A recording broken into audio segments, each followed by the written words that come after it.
Olá! Começa agora mais uma edição da série Personalidades Espíritas pelo seu canal Uzi Limeira. Gente, essa é a primeira entrevista de 2019, eu tava com saudade, sabia? Nós estamos no Centro Espírita Luz e Caridade, aqui da cidade de Limeira, para entrevistar ele que tem um nome difícil de falar. É Guy Valmor Malaman. Acertei? Acertou. Se quiser falar em francês, tem que fazer biquinho. Faz biquinho. Guy. Obrigada por ter aceito o convite, viu, seu Guy?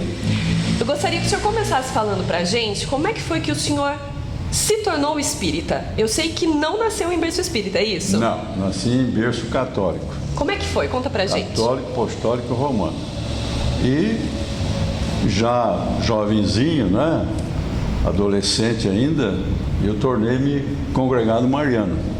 Gostava muito da religião, sempre gostei, mas a igreja romana não satisfazia as minhas curiosidades com relação ao amor divino, à bondade divina, né? Então eu comecei a me questionar com essas coisas. Que tipo de questionamento? Por exemplo, por que o meu coleguinha de escola é manco, tem um problema na perna e eu não tenho nada? Por que o meu vizinho é cego e eu tenho os olhos perfeitos? Se Deus é bom, por que fez essa distinção? Isso começou a me mexer comigo. E eu comecei a pesquisar, a meditar, a refletir. Aí um dia, eu já tinha 17 anos, né? E minha mãe desencarnou eu tinha 12, né? E essas coisas foi nesse decorrer de tempo me atormentando a fazer questionamentos com relação ao amor divino, à bondade divina. E aí meu pai ficou muito desesperado com o desencarne da minha mãe, da esposa dele. Ela tinha 38 anos e ele 36, era mais novo. Muito novo. E com 5 filhos, né? Eu sou o mais velho, eu sou o primogênito. E aí, uma tia minha que já tinha conhecimento de espírito, naturalmente, para consolá-lo, deu a ele um livro, se não me engano, o Livro dos Espíritos, que tinha a foto de Allan Kardec na frente. E ele aceitou tranquilamente, porque ele também era católico, né? Sim, só que ele não era praticante. Foi mais tranquilo. Ele tinha, a religião dele era a convivência dele, ele era um homem bom, íntegro, né? E ele achava que ele não tinha que estar frequentando nada. Era essa a opinião dele. Ele não externava isso, mas ele sentia que era esse problema. E eu passando em frente da escrivaninha dele, onde ele fazia os orçamentos, ele era pedreiro, né? Fazia as continhas dele lá com muita dificuldade, porque tinha pouca instrução, mas era um homem muito honesto, muito íntegro, né? Eu vi a foto de Kardec no livro em cima da mesa dele. O senhor nunca tinha visto? Não. Nem sabia quem era? Não. Aquilo me impactou assim, eu não posso explicar para você o que aconteceu, mas foi um impacto assim formidável que eu fiquei curioso e comecei a folhear o livro, né, à noite. Quem é essa pessoa? Quem é, então? Aí comecei. Só que eu tive um período em que eu tive um problema de intestino, sempre sofri do intestino, no começo era lombrigas, aquelas coisas todas, mas eu sempre tive dor de barriga. Sofria com dor de barriga. E já com 17 anos me judiava, né? E eu não sabia o que era. Aí me disseram que viesse no centro espírita. O senhor ficou com medo? Não. Nunca teve? Não. Sentei nessa casa mesmo, era diferente. Foi a primeira casa que o senhor conheceu, foi aqui? Aqui era um palco diferente, né? A plateia era cadeiras de madeira, né? E ficava com bastante... Porque nesse tempo, o espiritismo era muito procurado por isso, porque tinha ainda... Era permitido o receituário, sempre de homeopatia, né? Os espíritos se comunicavam e passava o receituário em homeopatia. E eu pedi uma consulta para o secretário, né, que anotava tudo isso. Ele anotou o meu nome e quando a médium, que era da nossa irmã Cotinha, que era o pedido dela, Maria Fischer Vasconcelos, né, ficou tomada e coisa, e o espírito falou: eu vou fazer a visita. Está presente, tudo bem. Daí falou: olha, você tem isso, isso e isso. E me disse: destino, problema de destino. Então você vai tomar isso, isso, isso. E receitou 3 ou 4 remedinho homeopático. E o senhor não tinha dito para ninguém que tinha problema no intestino? Não, dali não. Né? Mas a minha casa sabia. Sim, mas aqui no centro não. Não. E eu achei interessante isso. Né? E aquilo já me deixou assim, né, feliz, porque eu vou acertar comigo. E aí, né? E ele falou o seguinte: só que você vai fazer o seguinte, você vai tomar de manhã em jejum uma colher de óleo de oliva de boa qualidade. Eu falei, isso vai custar muito caro na época. Custava? Hoje é mais barato. E eu ganhava muito pouquinho, né? Eu trabalhava já nessa época. E aí você toma os remédios. E eu comecei a sentir bem. Aí eu indiquei vários amigos para vir aqui também. O que fez bem para o senhor quis trazer todo mundo. Tudo em função que no começo o espiritismo era um fator de cura através de receituários mediúnicos, espíritos médicos, Dr. Veloso, Dr. Amigo Fischer, que chamava, que tinha sido médico, o Veloso tinha sido médico. Então era comum isso. Depois disso, por causa da legislação, ficou em desuso. O senhor tem 85 anos. E o senhor está me contando como é que começou a sua história no espiritismo. E falou uma coisa que me chamou muita atenção, que é isso que o senhor acabou de dizer. Naquela época, era muito comum os centros espíritas receberem as pessoas e receitarem as homeopatias. Por que que houve essa mudança? Por que que hoje isso não acontece mais? Não, veja bem. Houve uma mudança, não tanto. Porque hoje se diz assim, quem não vem pelo amor, vem pela dor. Essa frase é muito conhecida. E realmente, porque a dor hoje é a grande mestra. O indivíduo é rebelde, coisa e tal, vem a sofrimento causado por ele mesmo, por sua ignorância. Não é que Deus castiga ninguém. Deus não castiga ninguém. Hoje eu entendo isso. A pessoa se castiga a si própria pelos deslizes da lei que ele tem que conhecer e praticar. E às vezes eu dou um exemplo seguinte: você tem que conhecer a lei do trânsito para você não cometer infração. Se você conhece a lei do trânsito, tem a carta de motorista que você tirou porque você passou nos exames, e você passa um sinal vermelho e atropela alguém, você está frito, vai preso, vai responder. A culpa é sua. A lei divina é a mesma coisa. Só que Deus não castiga. É a lei que contém os meios de corrigir o infrator. Certo? Assim que eu entendo. Então, hoje, a grande maioria não parece, mas vem por causa da dor. Não fala, mas vem, porque hoje não tem mais receituário. Então, por que não tem mais? Não tem mais porque a lei não permite. A legislação não permite? Não, não permite. Se fosse um médico responsável, eu sempre falo isso, se tivesse um médico responsável para endossar o que o espírito está receitando, ele assinar a receita, aí poderia, mas não tem isso. Eu não conheço, não sei se vocês conhecem, eu não conheço nenhum centro que faça isso. Então o que acontece? A prédica verdadeira e bastante lógica é a seguinte: o espiritismo ensina os meios de você andar correto, respeitar as leis divinas. O sofrimento seu, se não é dessa encarnação, é do passado. Você passa a aceitar isso. Eu tenho problema de coluna. Então eu sei que eu fiz alguma desgraça no passado que resultou nesse desequilíbrio hoje. Mas eu entendo isso e supero isso.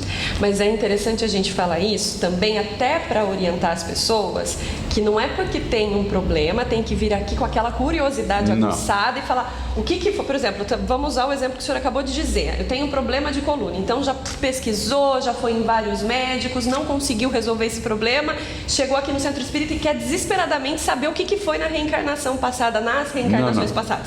Isso não existe, né? Não, bom a gente esclarecer. Nem pode fazer isso. Não deve fazer isso, porque o espiritismo não foi feito para isso. Foi feito para dar um instrumento para você andar direito. Quando todos seguirem essa linha, o mundo será uma beleza. Aliás, nós estamos começando a viver uma época de transição planetária. Fala um pouquinho disso. O que significa essa transição planetária que as pessoas comentam tanto, principalmente nas casas espíritas? Transição planetária é o seguinte: nós já ouvimos isso no passado. Se você for estudar geografia, você vai ver que muitas coisas mudaram. Por exemplo, dizem que a Atlântida era um continente adiantado, não existe mais. Muita gente duvida disso, mas, se não me engano, foi o filósofo Sócrates que já falou da Atlântida. Não tenho certeza, mas eu acho que é ele. Tá. Entendeu? Mas muita gente duvida. Eu tenho 2 livros sobre a Atlântida, pesquisadores. Um, inclusive, tem o meu nome, Guy, é um francês, né? Então, eles acham que a Atlântida está naquele centro entre a América do Sul e a América Central, mais ou menos. Ali até tinha digamos assim, uma crendice de que ali caía muito avião ali por causa dessa influência. Não sei se é verdade isso, mas tinha. Eu já ouvi isso, perdão. Então, o que acontece? Essa transição planetária já houve no passado. Porque nós não temos essa idade que nós temos, nem você tem essa idade. Nós temos milhões de anos nas costas. Nós nascemos de uma célula. Sim. E vem. Né? Quantos milhões de anos? Quantas besteiras nós fizemos nesses milhões de anos? E hoje, até hoje, nós não nos emendamos, não nos corrigimos. Então agora chega um momento da Terra mudar de situação. Isso é um determinismo divino. Né? Então, de uma certa forma, até conforta o nosso coração. Porque claro, as pessoas vão ficar melhores. Exatamente. Pela então, lógica. Vamos lembrar a pregação de Jesus, sermão profético. Está lá no capítulo 13 do Evangelho de São Marcos. Está em outros também, mas ali com mais precisão. Ele diz assim: haverá fomes, pestes, terremotos, maremotos, pais contra os filhos, filhos contra pais. Tudo isso vai acontecer. E um dos apóstolos: mas Senhor, quando acontecerão essas coisas? Ele falou: nem eu sei, nem os anjos no céu. Só meu Pai o sabe. Então, todo mundo que dá data comete um erro, porque nem Jesus deu data. Agora, que nós estamos vivendo uma transição planetária, é fato. O estudioso deve observar. Porque está acontecendo coisas hoje, coisas incríveis, que você não pode admitir. Outra coisa, o clima também está mudando. A situação climática está mudando tanto que está acontecendo maremotos, como aconteceu na Indonésia. Esse livro Transição Planetária fala muito sobre o tsunami que aconteceu. Só a primeira onda já matou 3.500 pessoas, se não me engano. E esse livro fala sobre a visão do espiritismo a respeito desses... É um livro do Manuel Filomeno de Miranda, Psicografia Espírito. Psicografia do Divaldo Franco. Repete de novo, olhando para quem está assistindo, o nome do livro e o nome do autor, por favor. É Transição Planetária. Autor é o espírito Manuel Filomeno de Miranda, um baiano que já era espírita, médium. A especialidade dele era com relação à desobsessão, né? Ele se encarnou, já está bem, e ele então participou da equipe que foi socorrer aquele pessoal lá que foi vitimado pelo tsunami na Indonésia. Por isso que nós temos conhecimento, há pouco tempo aconteceu. E o livro é escrito pelo médium psicografado Divaldo Pereira Franco, baiano também. Esse livro está falando da transição que vem aí. Tem espíritos de um planeta chamado Alcione, espíritos adiantados, que vão reencarnar, e já estão muitos reencarnando no planeta, como voluntários para ajudar os terrícolas a suportarem os sofrimentos que vêm por aí. Seu Gui, que curiosidade, eu vou sair daqui dessa entrevista, eu vou passar ali na livraria para comprar esse livro, porque a gente tem visto... É só pedir para a Helena lá embaixo, né? Nos centros espíritas a gente encontra esse livro que é de graça, né? As pessoas podem emprestar.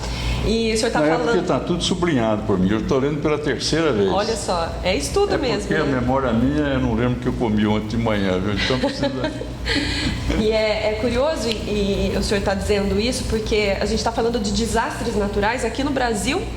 Tem acontecido aos montes, pois é. Então eu acho que esse livro vai dar uma clareza para a gente conseguir entender. Olha, com respeito aos irmãos cariocas, eu vou dizer uma coisa aqui minha, me perdoe, mas eu tenho observado o seguinte: o Rio está sofrendo muito com essas questões. Agora eu pergunto, quem tem alguém mais carnavalesco do que o carioca? Tão carnavalesco que chegaram a contagiar os paulistas que não eram tão carnavalescos. Concorda comigo? Aí a gente vai entrar numa polêmica, né? Eu sei.